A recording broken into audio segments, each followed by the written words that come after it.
Bismillahirrahmanirrahim. Assalamualaikum. Bertemu lagi dengan sendiri atau diantarin. Semoga kita baik-baik saja dan semoga kita masuk surga. Amin. Sekarang masuk ke video. Syekh Ishaq. Tentu saja kemungkinan tidak asing di telinga kita terlebih bagi para orang-orang yang pernah mendengarnya. Disebutkan menurut informasi yang beredar bahwa Syekh Ishaq bin Ahmad bin Muhammad, yang lebih dikenal sebagai Syekh Ishaq atau Syekh Ishaq, adalah seorang ulama terkemuka bermazhab Syafi'i yang dikenal sebagai figur sentral dalam tradisi lisan komunitas marga Ishaq di Somalia.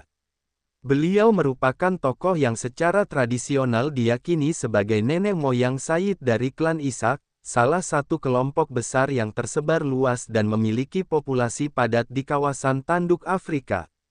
Sosok Syekh Ishaq tidak hanya dihormati sebagai ulama, tetapi juga dianggap sebagai pendiri garis keturunan dan identitas budaya serta keagamaan komunitas Ishaq. Kemudian menurut informasi yang beredar bahwa Syekh Ishaq adalah seorang ulama muslim berketurunan Arab yang berasal dari wilayah Arab dan dikenal luas dalam masyarakat Somalia, khususnya oleh klan Ishaq. Menurut tradisi lisan, beliau merupakan seorang Sayyid, yakni keturunan langsung dari Nabi Muhammad melalui jalur cucu beliau, Hasan atau Husain. Syekh Ishaq memiliki 8 orang putra yang kelak menjadi leluhur dari berbagai subklan dalam komunitas Ishaq. 2 orang istri beliau berasal dari kelompok etnis lokal, yaitu dari klan Dir dan dari suku Harari. Sosok Syekh Ishaq sangat dihormati karena peran spiritual, sosial, dan budaya yang beliau wariskan kepada generasi penerus.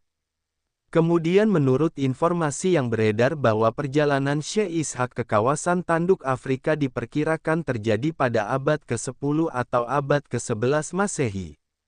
Meskipun tidak terdapat catatan tertulis yang definitif mengenai tanggal pasti kedatangannya, tradisi lokal dan penelusuran sejarah lisan menunjuk kepada periode awal Islamisasi di kawasan Somalia, yang bertepatan dengan masa migrasi besar-besaran dari Jazirah Arab ke Afrika Timur. Kemudian menurut informasi yang beredar bahwa Syekh Ishaq memulai perjalanannya dari wilayah Arab, menyeberangi lautan menuju tanduk Afrika, dan akhirnya menetap di kawasan yang kini dikenal sebagai Somaliland. Beliau kemudian tinggal di wilayah yang sekarang merupakan bagian dari distrik Eri Gafo dan mendirikan pusat aktivitasnya di kota Mait, yang terletak di pesisir utara Somalia. Di kota Mait itulah Syekh Ishaq menghabiskan sisa hidupnya hingga wafat dan dimakamkan. Kemudian menurut informasi yang beredar bahwa kedatangan Syekh Ishaq ke tanduk Afrika, khususnya ke wilayah Somalia, diyakini berkaitan erat dengan penyebaran agama Islam, pernikahan antar komunitas, dan pembentukan ikatan sosial serta budaya antar kelompok etnis Arab dan Afrika. Selain misi dakwah sebagai ulama Syafi'i, Syekh Ishaq juga membentuk identitas baru yang menggabungkan unsur keislaman dan kearifan lokal, yang kemudian menjadi fondasi utama dari struktur sosial dan spiritual klan Ishaq. Kisah beliau dianggap penting dalam memperkuat identitas Arab dan Muslim masyarakat Ishaq yang berakar dari keturunan beliau. Kemudian menurut informasi yang beredar bahwa Syekh Ishaq memulai perjalanan melintasi laut dari Arab menuju Somalia dengan niat menyebarkan Islam dan membentuk komunitas Muslim baru. Setelah tiba di wilayah yang kini menjadi Somaliland, beliau menikah dengan 2 perempuan dari suku lokal. Satu dari klan Dir dan satu lagi dari suku Harari. Dari pernikahan ini, beliau dikaruniai 8 putra yang kemudian menjadi nenek moyang dari berbagai subklan dalam komunitas Ishaq. Beliau menetap di kota Mait, mendirikan pusat keagamaan dan sosial, dan terus memperkuat ajaran Islam di kawasan tersebut hingga akhir hayatnya. Meski kisah-kisah tentang beliau bersifat legendaris, banyak sejarawan mengakui keberadaan tokoh-tokoh seperti Syekh Ishaq sebagai bagian penting dari sejarah Islamisasi di Afrika Timur. Sejarawan seperti Christopher Ehret menganggap beliau sebagai tokoh sejarah nyata, meskipun menyebut narasi seputar beliau sebagai mitos simbolik. Sementara peneliti Sadamire mengaitkan kisah-kisah tersebut dengan migrasi historis dari Arab Selatan ke wilayah Somalia, serta bagian dari konstruksi identitas Islam Somalia yang berkembang melalui proses sosial dan budaya yang panjang. Syekh Ishaq bin Ahmad bin Muhammad atau yang lebih dikenal sebagai Syekh Ishaq adalah seorang tokoh suci dan ulama muslim keturunan Arab yang namanya sangat dihormati di wilayah Tanduk Afrika, khususnya oleh komunitas besar klan Ishaq di Somalia dan Somaliland. Dalam tradisi lokal, Syekh Ishaq dianggap sebagai nenek moyang utama dari klan Ishaq dan diyakini memiliki darah keturunan langsung dari Nabi Muhammad melalui jalur Sayyid. Masyarakat lokal memandang beliau bukan hanya sebagai figur keagamaan tetapi juga sebagai fondasi identitas sosial dan historis mereka.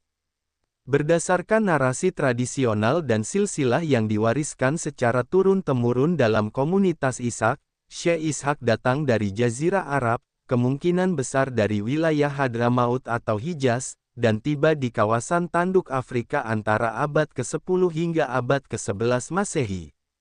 Kedatangan beliau dikaitkan dengan gelombang migrasi para ulama, pedagang, dan sayyid dari dunia Arab ke Afrika Timur dalam rangka penyebaran Islam serta pembentukan hubungan dagang dan kekerabatan.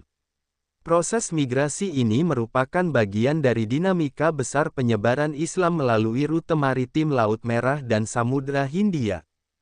Syekh Ishaq menetap di wilayah pesisir Somalia Utara, tepatnya di Mait, sebuah kota pelabuhan tua yang terletak di wilayah Sanak, yang kini termasuk dalam Somaliland.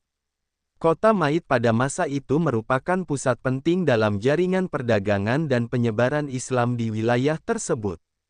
Di Mait inilah Syekh Ishaq membangun komunitas, mengajarkan Islam mazhab Syafi'i, serta menjalankan misi sosial dan spiritual. Beliau menikahi dua wanita dari komunitas lokal, satu dari klan Dir, salah satu klan tertua di Somalia, dan satu dari kelompok Harari, yang berasal dari wilayah Harar di Ethiopia. Dari dua pernikahan ini, beliau memiliki 8 putra, yang kemudian menjadi leluhur dari berbagai subklan dalam komunitas Ishaq, seperti Habru Awal, Habru Jelo, dan lain sebagainya. Peran Syekh Ishaq dalam tradisi lisan masyarakat Somalia tidak hanya berhenti sebagai figur sejarah, tetapi juga mengalami proses mitologisasi. Kisah-kisah tentang beliau mengandung unsur spiritual, kesaktian, dan karisma kenabian yang memperkuat identitas keagamaan komunitas Ishaq.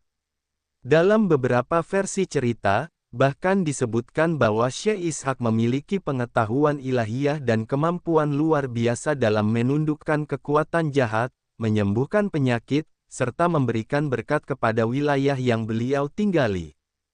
Dalam kajian antropologi dan sejarah modern, terdapat pandangan yang lebih kritis terhadap narasi-narasi tersebut.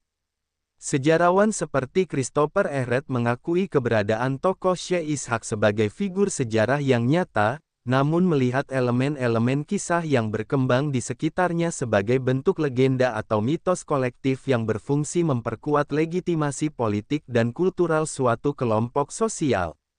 Pandangan ini menekankan bahwa kisah para pendiri klan dalam masyarakat Somalia seringkali dibentuk bukan hanya berdasarkan fakta sejarah semata, tetapi juga melalui mekanisme simbolik untuk membangun struktur sosial dan keagamaan dalam konteks pasca-Islamisasi. Di sisi lain, arkeolog dan antropolog seperti Sadamire melihat narasi pendirian klan oleh tokoh Arab seperti Syekh Ishaq sebagai bentuk dari mitos asal-usul yang mencerminkan proses hibridisasi budaya antara pendatang Arab dan masyarakat lokal Afrika. Menurut pendekatan ini, migrasi historis dari Arab Selatan ke Somalia tidak hanya membawa agama Islam, tetapi juga memperkenalkan struktur silsilah patrilineal Arab yang kemudian diadopsi oleh masyarakat Somalia sebagai dasar identitas klan dan afiliasi politik. Narasi Syekh Ishaq dengan demikian dipahami sebagai hasil interaksi sejarah dan kebutuhan ideologis dalam membentuk identitas komunitas Muslim lokal. Secara spiritual dan kultural, makam Syekh Ishaq yang terletak di Mait menjadi tempat ziarah dan penghormatan yang penting bagi masyarakat Somaliland. Banyak peziarah dari berbagai penjuru Somalia dan diaspora Ishak datang untuk menghormati beliau setiap tahun. Tradisi ini menunjukkan betapa pentingnya peran Syekh Ishak dalam membentuk kontinuitas spiritual dan kohesi sosial komunitas Ishak. Dari sisi teologi, keberadaan tokoh seperti Syekh Ishak menggambarkan hubungan erat antara dakwah Islam dan pembangunan struktur sosial di wilayah non-Arab. Ajaran mazhab Syafi'i yang beliau bawa sangat sesuai dengan nilai-nilai komunitas pesisir Afrika Timur yang telah terbuka dengan dunia luar melalui perdagangan dan pertukaran budaya sejak awal abad pertengahan. Penyebaran Islam oleh tokoh seperti Syekh Ishak merupakan bagian integral dari transformasi budaya dan spiritual yang lebih luas yang terjadi di wilayah Samudra Hindia dan Laut Merah. Dalam konteks kontemporer, identitas Sayyid dan keterkaitan garis keturunan dengan Nabi Muhammad masih menjadi sumber kehormatan dan otoritas dalam struktur sosial Somalia. Klan Ishak, yang menganggap diri sebagai keturunan Syekh Ishak, memegang posisi penting dalam dinamika politik, ekonomi, dan budaya di wilayah Somaliland, baik sebelum maupun sesudah proklamasi kemerdekaan de facto wilayah tersebut pada tahun 1991. Dengan demikian, narasi tentang Syekh Ishak tetap relevan bukan hanya sebagai warisan sejarah, tetapi juga sebagai unsur penting dalam identitas kolektif dan legitimasi sosial politik modern. Dengan mempertimbangkan seluruh aspek historis, sosiologis, antropologis, dan keagamaan, maka Syekh Ishak bin Ahmad bin Muhammad merupakan salah satu tokoh yang memainkan peran sentral dalam proses Islamisasi, pembentukan klan, dan pembangunan peradaban Muslim di wilayah Tanduk Afrika, khususnya di antara komunitas Ishak. Narasi beliau mencerminkan kekayaan tradisi Islam di Afrika dan keterkaitan historis yang kuat antara Jazirah Arab dan wilayah pesisir timur Afrika. Sumber referensi Google Chrome dan ChatGPT.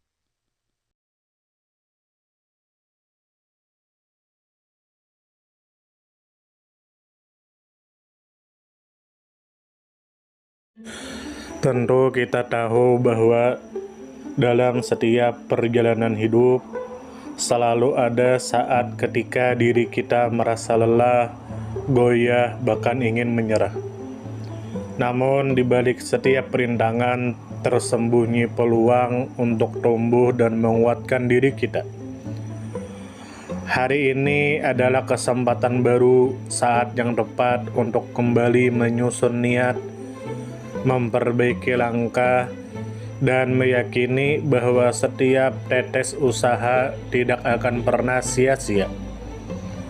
Bangkit bukan karena tidak pernah jatuh, tetapi karena memilih untuk tidak tinggal dalam kejatuhan.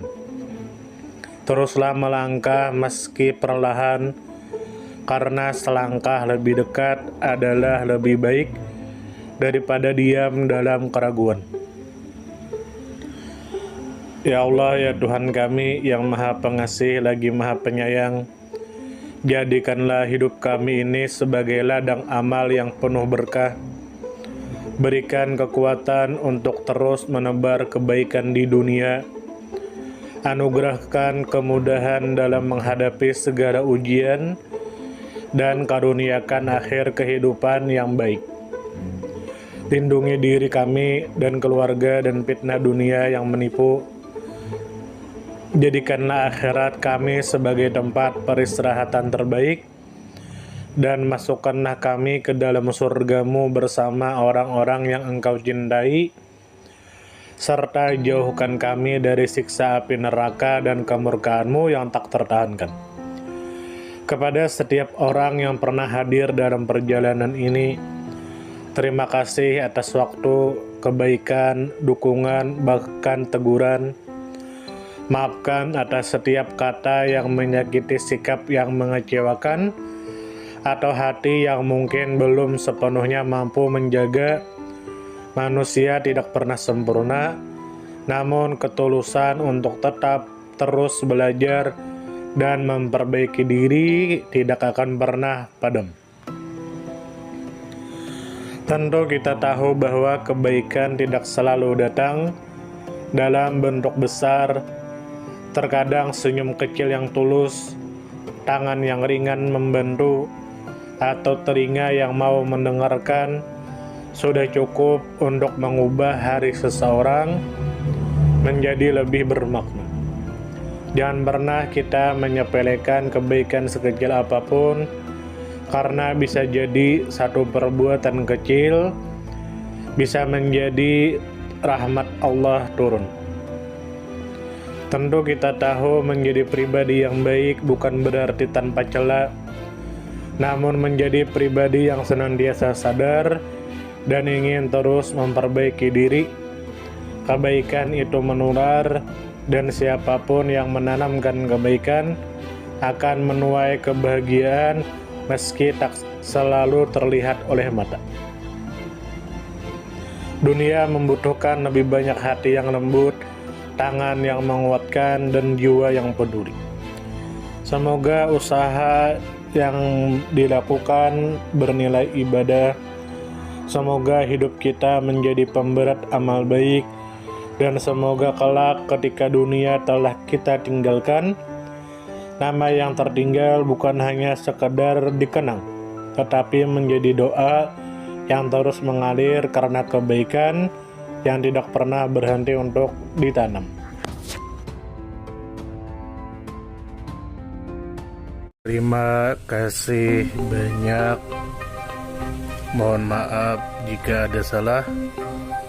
Silahkan jika suka ditekan tombol like, silakan share, dan jika ingin memberikan saran dan komentar silakan komen.